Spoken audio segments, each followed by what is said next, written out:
a patient may miss a dosage or take a placebo instead of an active tablet. No pregnancies have been reported so far in connection to the recall, but if you have the tablets that were recalled, contact your pharmacy right away. You can find more information at WMAR2news.com right there under our national section. Hey, right now, St. Mary's County Health Department right there is investigating a suspected case of measles. If confirmed, people who may have come in contact with this person will be notified, and you know measles is highly contagious. It can live up into 2 hours anywhere in an infected person if they coughed or if they sneezed on you. And officials say on Sunday there may have been public exposure at MedStar St. Mary's Hospital between 8 in the morning and 1 in the afternoon. There's a local hotline right now to take your questions and concerns if you've been in the St. Mary's area. The number is 301-425-4911, and that number is going to be open until 10 o'clock tonight. And today, by the way, a Senate committee is going to be taking up about these vaccinations here, and this is going on in spread of measles and mumps. Yeah, the epidemic. They're concerned that a big issue because among those scheduled to testify is a teenage boy who made headlines for wanting to be vaccinated against his parents' wishes. ABC's Lana Zach reports for us tonight from Washington. These sources which spread misinformation should be the primary concern of the American people. At just 18 years old, Ethan Lindenberger is warning Congress about anti-vaccination misinformation. I quickly saw that the evidence and claims for myself were not accurate. And because of that, and because of my healthcare professionals I was able to speak with and the information provided to me, I was able to make a clear, concise, and scientific decision. The Ohio teen made national headlines when he chose to have himself vaccinated against his parents' wishes. In the wake of a measles and mumps outbreak that has affected nearly 300 children and adults across the country, the Senate Health, Education, Labor, and Pensions Committee is trying to combat the hazards of the anti-vaccination movement. Internet fraudsters who claim that vaccines are not safe are preying on the unfounded fears and daily struggles of parents, and they're creating a public health hazard that is entirely preventable. The FDA has deemed vaccinations safe, and doctors stress that they save lives. Vaccine refusal is one of the growing public health threats of our time, with a few others arguing that vaccination should be a choice. I vaccinated myself. I vaccinated my kids. For myself and my children, I believe that the benefits of vaccines greatly outweigh the risks, but I still do not favor giving up on liberty for a false sense of security. Those comments by Senator Rand Paul are getting a lot of pickup, with doctors warning that non-medical exemptions lead to more outbreaks. Lana Zach, ABC News, Washington. All right, here's a question for you. How much would you pay for an intimate cooking lesson in the cook's home? Okay. Depends on who the cook is. Yeah, right. The League of Kitchens is exposing people to new cultures through food. We'll tell you all about the experience coming up. Plus, the trend was made popular by Kim Kardashian. We talked to a doctor to see if there are any benefits to these vampire treatments. You're watching WMAR2 News, the station that's working for you.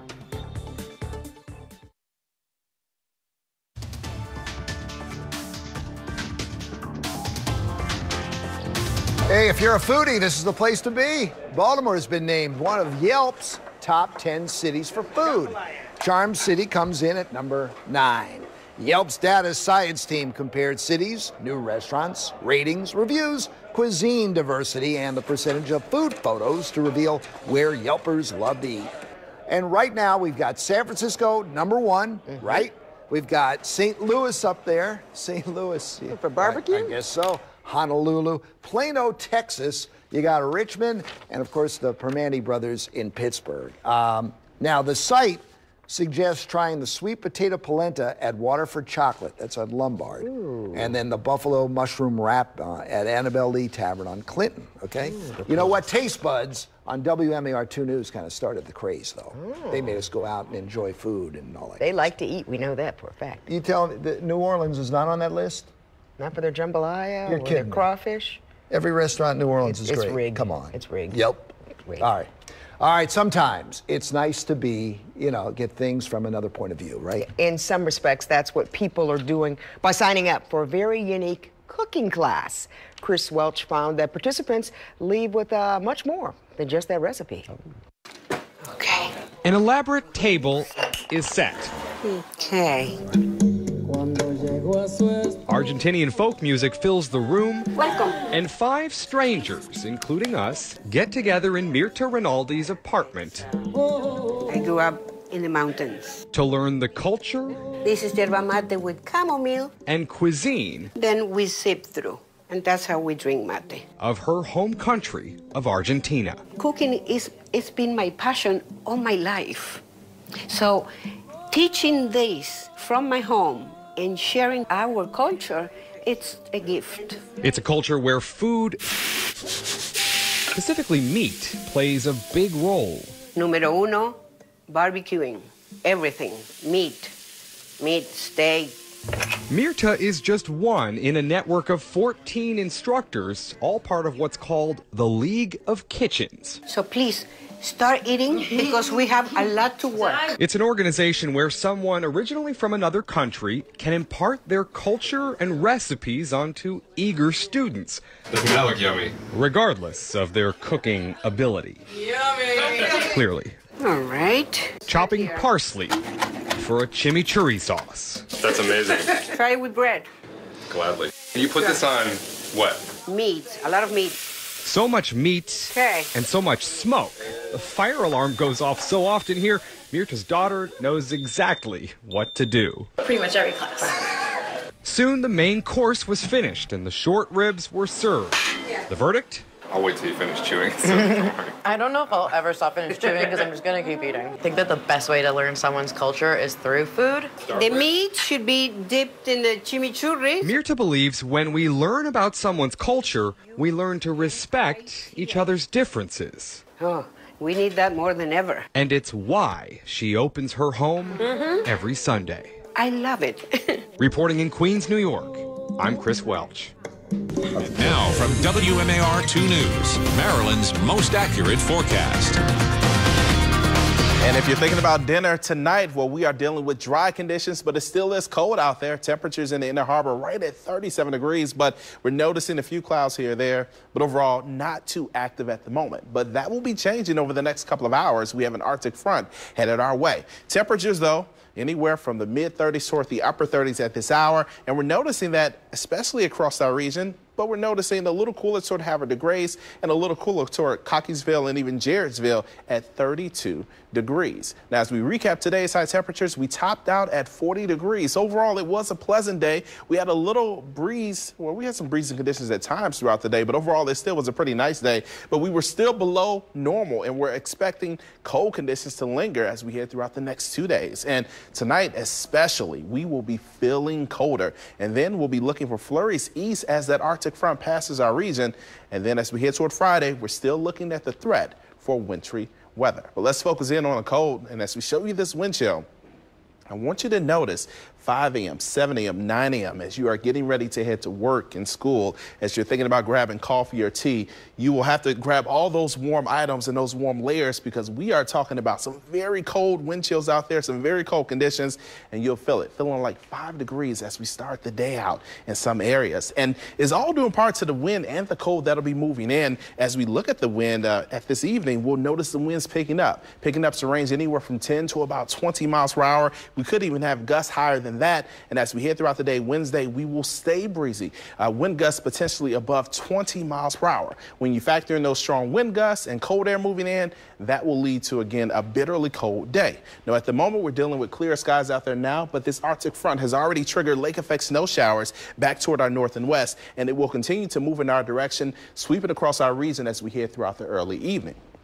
And as we take a look at the forecast, you see some of those flurry chances out there. I think a lot of that will wrap up in the early evening hours. And then overnight, we're just talking about cold conditions. And we're barely reaching to near 30 degrees by tomorrow afternoon. So again, we're starting out cold. We'll have a cold afternoon. We'll have a cold evening. It will be a cold day, so you'll need to bundle up for it. And as we look ahead to what's on the way for the end of the work week, after the cold, we're looking at a wintry system moving in.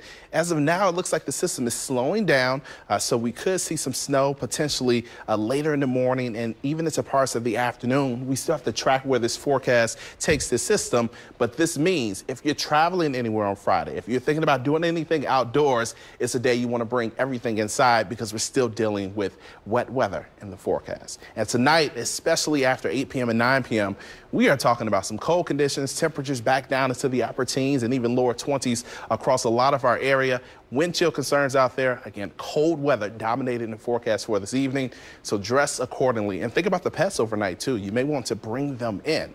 As we look at the 7-day forecast, we're talking about cold conditions through Wednesday, even into Thursday. And then Friday, we're dealing with that wintry mix, that system rolling through. Saturday, we're drier, but we're warmer. And Sunday, we're dealing with rain and warmth and wind. All right, thanks, Marcus. According to the Alzheimer's Association, the number of Americans with Alzheimer's will more than double by the year 2050. All right, we're going to break down those new numbers that we received here this morning.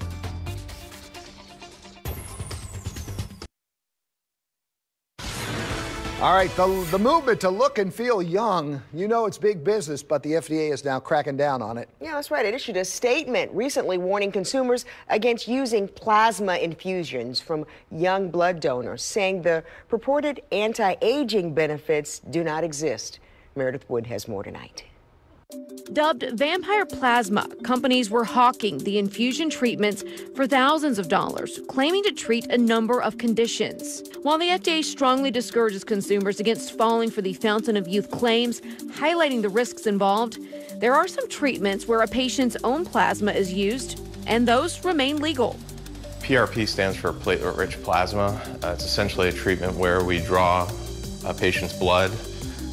We spin it down in a centrifuge here to isolate platelets and growth factors from the blood. PRP started in orthopedics before other industries looked into how they could use it. We sort of converted it over in the aesthetics industry to help promote collagen synthesis in the skin. One popular treatment is the vampire facial, made famous by Kim Kardashian and social media. Vampire facials or PRP facials, certainly people who are looking just to rejuvenate their skin. And while the procedure is usually safe for people who do not have problems with blood clotting, make sure you do your homework. I'm Meredith Wood. Okay, new numbers are out today. Let's get serious about this Alzheimer's.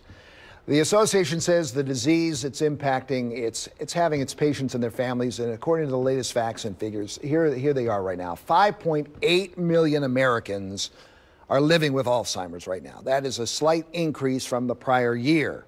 In Maryland, we have about 110,000 have Alzheimer's. Almost 300,000 people are considered caregivers, and the estimated cost to care for Alzheimer's patients here in Maryland is more than $1 billion. It's expected to increase over the next couple of decades. There is a special section of the report that focuses on cognitive assessments. It found that only 1 in 7 seniors receive this kind of exam for memory and thinking issues, and that only half of the doctors surveyed bring it up to their patients. The executive director of the Alzheimer's Association Greater Maryland chapter says the cognitive tests are crucial to knowing the next step to take if a loved one is diagnosed with Alzheimer's. I think it's important because it gives people an opportunity to plan, to do a durable power of attorney or identify a healthcare agent to help make decisions for them. It's important just to know how you want to live the rest of your life. The Alzheimer's Association offers several tools and resources to help families who are going through Alzheimer's diagnosis, including a 24/7 helpline out there. We have all the information on our website, WMAR2news.com.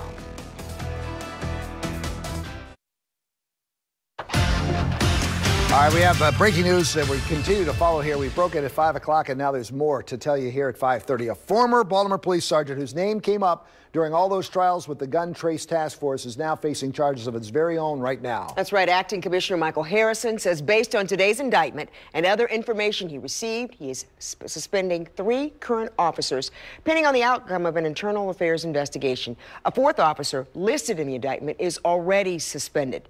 Keith Gladstone, he's charged with conspiracy to deprive civil rights, conspiracy to commit offenses against the United States, and witness tampering. In March of 2014, Gladstone was the officer in charge of the Special Enforcement Section Unit assigned to the Western District. Federal documents allege that Gladstone planted a BB gun at the scene of a crash to justify another officer running over a suspect. That other officer was former Sergeant Wayne Jenkins, who is now serving 25 years for his role in the GTTF scandal. The indictment says also that Officer Jenkins and 6 other officers who had been members of the Gun Trace Task Force were arrested on racketeering charges. Gladstone said to lie to federal investigators about why he had been at that crime scene. Gladstone retired shortly after the other officers were arrested. Now, Acting Commissioner Michael Harrison issued this statement. The allegations outlined today in court are beyond disturbing and speak to a culture that I am here to change. We are working with our federal partners on this ongoing investigation. And we're tracking cold again as we head throughout the night tonight. But when we take a look at what's happening now, we have some cold conditions already out there. Take a look at these wind chills, anywhere from 17 degrees in Thurmont, where they recently had some snow as of a day or so ago. And then we're dealing with wind chills toward Towson, right around 29 degrees. So it is feeling cold out there. You will feel that chill as you head out to dinner and as you take care of any other activities this afternoon, this evening. And as we head throughout the overnight into tomorrow morning, we're talking about some very cold conditions out there. Wind chills down toward the single digits as you start the day. You'll need a warm jacket to stay warm. And as we talk about the next 24 hours, again, low wind chills tonight in the single digits and teens. Very cold tomorrow, temperatures struggling to reach 30 degrees. And as the kids head out to the bus stop, again, it will be a cold start for them. Temperatures starting out in the teens and low 20s. We'll tell you more about what you can expect in the forecast. We'll also let you know about what's on the way for the end of the work week. That means more wintry weather. All right, Marcus, thank you. Education funding, you know, is the biggest spending that Maryland's state budget's all about. That's right, and some lawmakers want that number to go higher. Democratic leaders say they can do this in the budget without raising taxes. Others aren't so sure. WMAR 2 News' Don Harrison was in Annapolis today trying to sort it all out for us. This is the most important bill that we can be about the entire session. That's how President Mike Miller and other Democratic state House leaders described the education funding bill. It's a bill that took a cue from the recommendations from the Kirwan Commission on Education. The bill will come with $1 billion worth of funding over the next 2 years towards education. We're going to put the money in for school construction. We're going to put the money in for operating money. We're going to have 2 committees work on it. We're going to make it happen. We will also have at least $300 million, maybe $325 million for operating expenses for Kirwan. Part of the $300 million plus Kirwan spending is proposed full-day pre-kindergarten in public schools, an increase in teacher salaries, and an increase in health and behavioral health funding. We have put forth proposals, recommendations, that will enable Maryland to have a school system as strong as any in the world. While many Republicans want a stronger school system, some think the bill is too ambitious and too costly. Well, you know, honestly, I don't think that we can. Not at this price tag. And you know, we're already looking at some situations where, because of where the budget is, there might be a ability to, in order to keep our AAA bond rating. There are substantial costs to implementing these recommendations. But we also have to think about what are the costs of not doing this. In Annapolis, Don Harrison, WMAR 2 News.